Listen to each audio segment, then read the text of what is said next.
अब तक बनाए गए सबसे जटिल संरचनाओं में से एक है, जहां आज के सबसे बेहतरीन स्मार्टफोन कैमरे 64 या 108 मेगापिक्सल तक की पेशकश करते हैं, वहीं मानव आंख को लगभग 576 मेगापिक्सल के कैमरे के बराबर माना जाता है।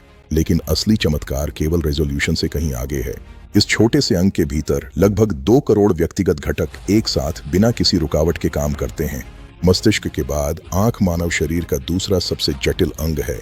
मानव शरीर के लगभग 70% सभी संवेदी रिसेप्टर्स आंखों में स्थित होते हैं, जो हमें एक बात स्पष्ट रूप से बताते हैं, हमारी वास्तविकता का अनुभव करने में दृष्टि का वर्चस्व है। हर रंग जो आप देखते हैं, हर चेहरा जिसे आप पहचानते हैं, हर हलचल जिसे आप नोटिस करते हैं, इनमें से कोई भी आंख और मस्तिष्क के एक साथ एक प्रणाली के रूप में काम किए बिना संभव नहीं है। दृष्टि निष्क्रिय नहीं है, यह एक सक्रिय उच्च गति वाली जैविक गणना है जो हर सेकंड हजारों बार होती है। लेकिन यह चमत्कार वास्तव में काम कैसे करता है? बाहर की दुनिया से आने वाली रोशनी आंख में कैसे प्रवेश करती है, उसके अंदर कैसे यात्रा करती है और मस्तिष्क के भीतर छवियों में कैसे बदल जाती है? इसे समझने के लिए हमें सबसे पहले आंख की संरचना का पता लगाना होगा। आंख के बिल्कुल सामने कॉर्निया होता है, जो एक पूरी तरह से पारदर्शी गुंबद के आकार की सतह है। कॉर्निया इतनी खास है कि इसमें कोई सीधा रक्त प्रवाह नहीं होता, जिससे यह मानव शरीर का एकमात्र जीवित ऊतक बन जाता है जिसमें रक्त वाहिकाएं नहीं होती। क्यों? क्योंकि रक्त वाहिकाएं आने वाली रोशनी को रोक देती और स्पष्टता को कम कर देती। इसके बजाय कॉर्निया सीधे हवा से ऑक्सीजन अवशोषित करता है। इसका घुमावदार आकार आने वाली रोशनी को मोड़ता है और फोकसिंग की प्रक्रिया शुरू करता है। इसी वजह से इसे अक्सर आंख की खिड़की कहा जाता है। कॉर्निया के चारों ओर सफेद बाहरी परत होती है, जिसे स्क्लेरा कहा जाता है। यह मजबूत संरचना आंख की रक्षा करती है और उसके आकार को बनाए रखती है। स्क्लेरा से 6 एक्स्ट्राओनिक्यूलर मांसपेशियां जुड़ी होती हैं, जो आंख की गति को नियंत्रित करती हैं। ये मानव शरीर की सबसे तेज मांसपेशियां हैं, जो आपकी आंखों को मिलीसेकंड्स में वस्तुओं के बीच कूदने की अनुमति देती हैं।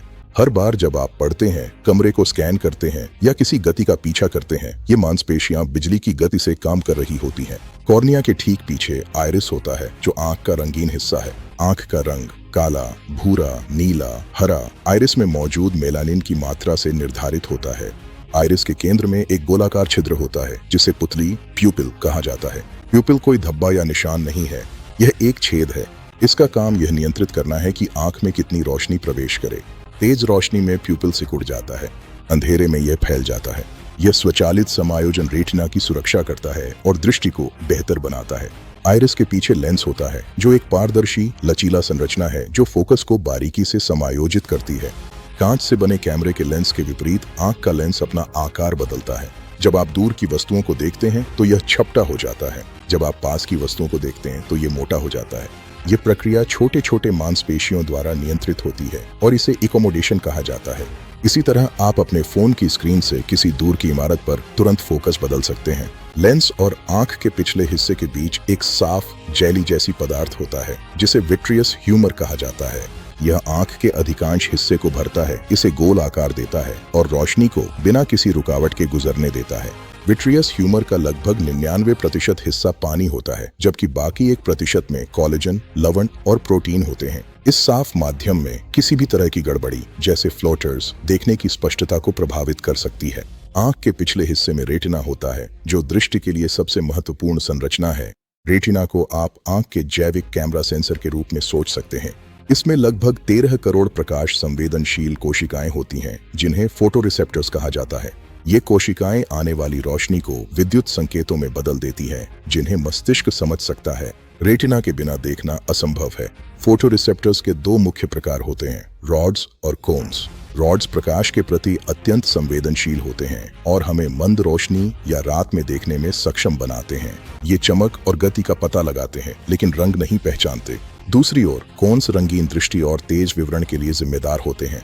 मानवों में 3 प्रकार के कोन्स होते हैं, लाल, हरे और नीले। सिर्फ इन तीनों का उपयोग करके मस्तिष्क 10 लाख से अधिक अलग अलग रंगों की व्याख्या कर सकता है। कलर ब्लाइंडनेस तब होती है जब एक या एक से अधिक प्रकार की कोन कोशिकाएं अनुपस्थित या खराब होती हैं। इसी कारण कुछ लोगों को लाल और हरे रंग में अंतर करने या रंगों को अलग तरह से देखने में कठिनाई होती है। हाल ही में हुए आनुवंशिक अनुसंधान से पता चला है कि कुछ जीन थेरेपीज एक दिन कोन की कार्यक्षमता को बहाल करके कलर ब्लाइंडनेस को ठीक कर सकती हैं, जो दृष्टि विज्ञान में एक रोमांचक विकास है। एक बार जब फोटोरिसेप्टर्स प्रकाश को विद्युत संकेतों में बदल देते हैं तो ये संकेत ऑप्टिक नर्व के माध्यम से यात्रा करते हैं, जो लगभग 1.2 मिलियन तंत्रिका तंतुओं वाली एक मोटी केबल है। ये संकेत मस्तिष्क के पिछले हिस्से में स्थित ऑक्सीपिटल लोब तक पहुंचते हैं, जहां दृश्य प्रसंस्करण होता है। अद्भुत बात यह है कि आंख में प्रकाश के प्रवेश से लेकर छवि बनने तक की पूरी प्रक्रिया में केवल 13 मिलीसेकंड का समय लगता है। यहाँ एक रोचक तथ्य है, रेटिना पर बनने वाली छवि वास्तव में उल्टी और उल्टी दिशा में होती है। मस्तिष्क स्वचालित रूप से इसे पलटकर सही कर देता है। अगर मस्तिष्क यह सुधार नहीं करता तो पूरी दुनिया उलटी दिखाई देती। इसलिए दृष्टि केवल देखना नहीं है, यह व्याख्या भी है। हर आंख दुनिया को थोड़े अलग कोण से देखती है। मस्तिष्क इन दोनों छवियों को मिलाकर एक एकल त्रिआयामी दृश्य बनाता है, जिससे हमें गहराई का आभास होता है। इसी कारण जब हम एक आंख बंद कर लेते हैं तो दूरी का अनुमान लगाना कठिन हो जाता है। दृष्टि दोनों आंखों और मस्तिष्क के बीच एक सहयोगी प्रयास है। रेटिना पर एक छोटा सा क्षेत्र होता है जिसे ब्लाइंड स्पॉट कहा जाता है, जहां से ऑप्टिक नर्व आंख से बाहर निकलती है। इस क्षेत्र में कोई फोटोरिसेप्टर नहीं होते, इसलिए यह प्रकाश का पता नहीं लगा सकता। फिर भी हमें इसका कभी एहसास नहीं होता, क्योंकि मस्तिष्क दूसरी आंख से मिली जानकारी का उपयोग करके अपने आप ही गायब जानकारी को भर देता है। यह दिखाता है कि मस्तिष्क कितनी सक्रियता से हमारी दृश्य वास्तविकता का निर्माण करता है। आंख के बारे में सबसे रोचक हालिया खोजों में से एक यह है कि वास्तव में दृष्टि वास्तविक समय में नहीं होती। मस्तिष्क जो आप देखते हैं उसमें थोड़ी सी देरी करता है ताकि वह गति का अनुमान लगा सके और एक सहज दृश्य अनुभव बना सके। इसका मतलब है कि जो आप अभी देख रहे हैं वह वास्तव में मस्तिष्क की तत्काल अतीत की सबसे अच्छी भविष्यवाणी है, न कि कोई कच्चा लाइव फीड। वैज्ञानिक इसे पूर्वानुमानात्मक प्रसंस्करण प्रिडिक्टिव प्रोसेसिंग कहते हैं, और यही समझाता है कि तेजी से चलने वाली वस्तुएं धुंधली क्यों नहीं दिखती और खिलाड़ी सचेत सोच से भी तेज प्रतिक्रिया कैसे कर पाते हैं। एक और क्रांतिकारी खोज यह है कि आंख खुद भी बुनियादी इमेज प्रोसेसिंग करती है, इससे पहले कि संकेत मस्तिष्क तक पहुंचे। रेटिना केवल एक निष्क्रिय स्क्रीन नहीं है, इसमें विशेषीकृत न्यूरॉन होते हैं जो किनारों, कंट्रास्ट, गति की दिशा और प्रकाश में बदलाव का पता लगाते हैं। वास्तव में आधुनिक आर्टिफिशियल इंटेलिजेंस विजन सिस्टम्स सीधे तौर पर इस बात से प्रेरित हैं कि रेटिनल सर्किट्स कैसे काम करते हैं। इससे रेटिना एक मिनी मस्तिष्क की तरह हो जाता है, जो मस्तिष्क के शामिल होने से पहले ही गणनाएं करता है। हाल ही में हुए अध्ययनों से यह भी पता चला है कि इंसान एकल फोटोन यानी प्रकाश की सबसे छोटी इकाई का भी पता लगा सकते हैं। आदर्श परिस्थितियों में रेटिना की रॉड कोशिकाएं केवल एक फोटोन के टकराने पर भी प्रतिक्रिया कर सकती हैं। इसका मतलब है कि मानव आंख संवेदनशीलता की लगभग पूर्ण भौतिक सीमा पर काम कर रही है, जिसे हासिल करने में उन्नत कैमरों को भी कठिनाई होती है। वैज्ञानिकों का कभी मानना था कि आंख में न्यूरॉनों की संख्या जन्म के समय ही तय हो जाती है। अब यह धारणा पुरानी हो चुकी है। न्यूरोप्लास्टिसिटी पर हुए शोध से पता चलता है कि मस्तिष्क चोट या दृष्टिहानि के बाद विजुअल प्रोसेसिंग को फिर से व्यवस्थित कर सकता है। कुछ नेत्रहीन व्यक्तियों में मस्तिष्क के वे हिस्से जो सामान्यतः देखने के लिए उपयोग होते हैं, उन्हें सुनने या छूने के लिए इस्तेमाल किया जाने लगता है। यह साबित करता है कि दृष्टि केवल आंखों तक सीमित नहीं है, यह पूरे मस्तिष्क का अनुभव है। आंखों के विज्ञान में सबसे रोमांचक विकासों में से एक है रेटिनल पुनर्जनन। मानवों के विपरीत जेब्राफिश जैसे जानवर क्षतिग्रस्त रेटिनल कोशिकाओं को पूरी तरह से पुनर्जीवित कर सकते हैं। वैज्ञानिकों ने इस क्षमता के लिए जिम्मेदार जीनों की पहचान कर ली है और अब वे मनुष्यों में इसी तरह की मरम्मत प्रक्रिया को सक्रिय करने के तरीके आजमा रहे हैं। यदि यह सफल होता है तो एक दिन यह मैक्युलर डिजनरेशन और रेटिनाइटिस पिगमेंटोसा जैसी स्थितियों का इलाज कर सकता है। कृत्रिम रेटिना, जिन्हें बायोनिक आई भी कहा जाता है, अब विज्ञान कथा नहीं रह गई है। ये उपकरण क्षतिग्रस्त फोटोरिसेप्टर्स को बाईपास कर विद्युत संकेतों के माध्यम से सीधे रेटिनल या मस्तिष्क के न्यूरॉनों को उत्तेजित करते हैं। हालांकि वर्तमान संस्करण केवल बुनियादी आकार और प्रकाश की धारणा को ही बहाल कर पाते हैं, लेकिन तेज प्रगति से संकेत मिलता है कि भविष्य की प्रणालियां विस्तृत दृष्टि भी बहाल कर सकती हैं। आंखों की ट्रैकिंग तकनीक ने इससे भी अधिक चौंकाने वाली बात का खुलासा किया है। आपकी आंखें लगातार हिलती रहती हैं, भले ही आपको लगे कि आप एक ही बिंदु पर टकटकी लगाए हुए हैं। इन सूक्ष्म हरकतों को माइक्रोसैकेड्स कहा जाता है, जो दृश्य फीके पड़ने से रोकती हैं। इनके बिना रेटिना पर बनी छवि अनुकूलित होकर गायब हो जाती।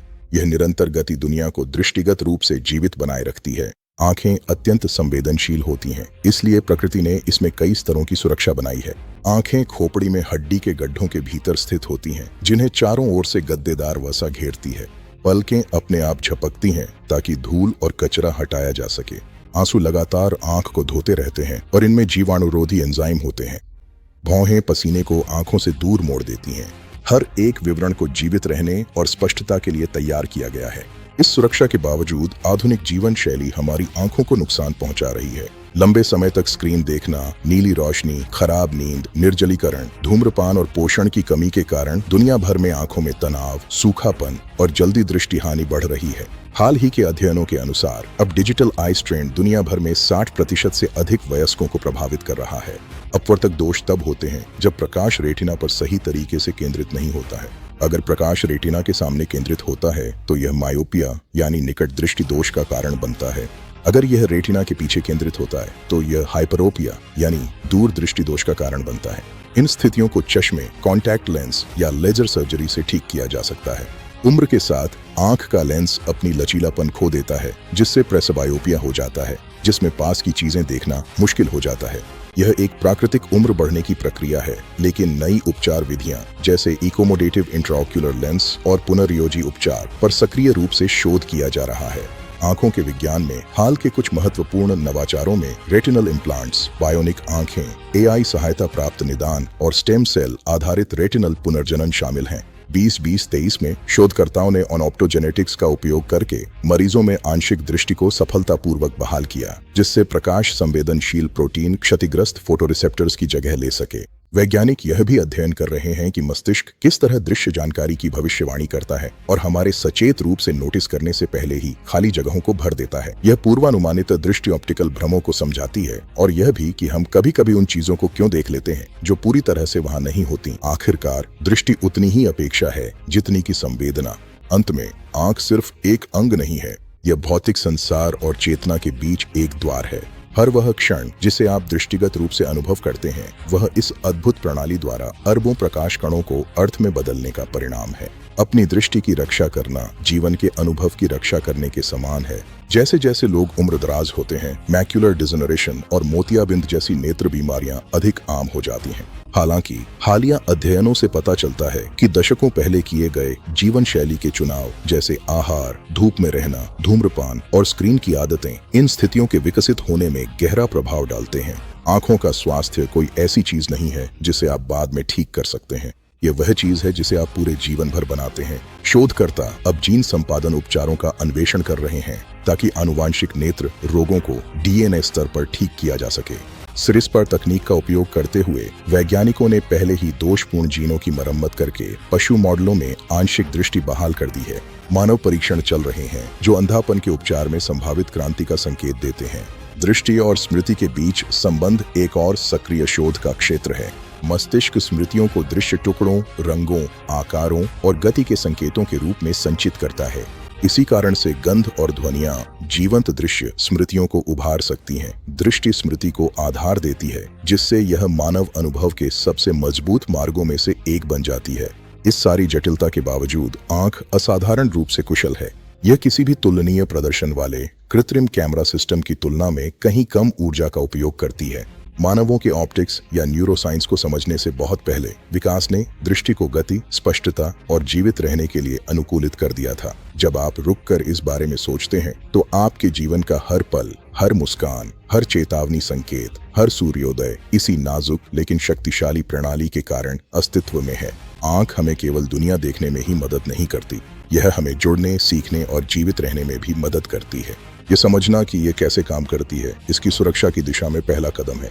आने वाले वर्षों में नेत्र विज्ञान केवल बीमारियों के इलाज पर ही केंद्रित नहीं रहेगा, यह पूरी उम्र के लिए दृष्टि को सुरक्षित रखने पर भी केंद्रित रहेगा। शोधकर्ता अब ऐसे पूर्वानुमानित नेत्र स्वास्थ्य मॉडल पर काम कर रहे हैं जो एआई का उपयोग करके दशकों पहले ही भविष्य की दृष्टि समस्याओं का अनुमान लगा सकते हैं। कल्पना कीजिए कि आज की एक साधारण आंखों की जांच आपको यह बता दे कि आपकी आंखों को 60 या 70 वर्ष की उम्र में कौन कौन से जोखिम हो सकते हैं। इलाज से रोकथाम की ओर यह बदलाव नेत्र देखभाल को पूरी तरह से नया रूप दे देगा। अध्ययन का एक और शक्तिशाली क्षेत्र यह है कि पर्यावरण और जीवन शैली स्थायी रूप से दृष्टि को कैसे आकार देते हैं। अध्ययनों से पुष्टि हुई है कि अत्यधिक नजदीकी कार्य, खराब मुद्रा और लगातार पास की गतिविधियां समय के साथ आंख के भौतिक आकार को बदल देती हैं।